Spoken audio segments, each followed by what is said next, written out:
Një satirë politike në formën e kabares është shfaqja 24 orë nga jeta e një votuesi, e cila është mirëpritur nga publiku korçar që kishte mbushur sallën e teatrit Çajupi.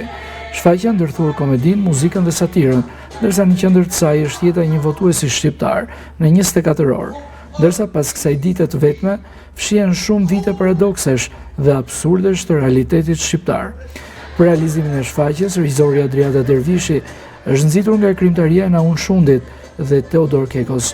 Ajo shpjegon se kabareja, një gjini jo shumë e përdorur në Shqipëri, por me traditë të gjatë ndërkombëtare, shërben si mjet për të folur në politikën dhe shoqërimin përmes muzikës e ironisë. Që ka detyrë teatri në fakt është që ta sjellë një realitet jo të zbukuruar, por ta sjellë atë në një formë të tillë artistike që të arrijë të komunikojë edhe të nxjesë patjetër provokimin edhe reflektimin për të kuptuar sa shumë në dorën tonë janë zgjedhjet që bëjmë, zgjidhjet që ne japim edhe çfarë vlere kanë ato pastaj në të përditshmen tonë.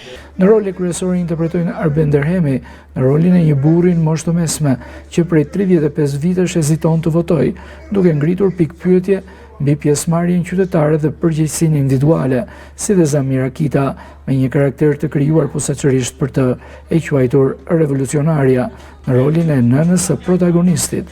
Aktoria Zamira Kita shpreh se shfaqja përveç se humorit të fortë, përcjell edhe një mesazh të qartë qytetar, rëndësinë e votës dhe përgjegjësisë për të vendosur së bashku për të ardhmen.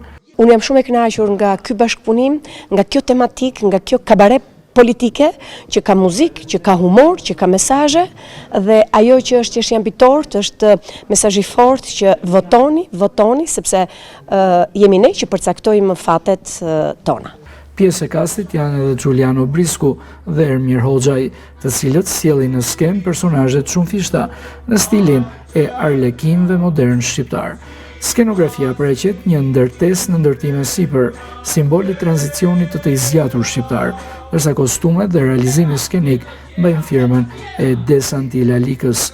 Muzika e shfaqjes është kompozuar nga Aulo Naçi, ndërsa interpretimi muzikor realizohet nga Gent Rushi Band, një trio muzikantësh që shoqërojnë të gjithë rrëfimin skenik.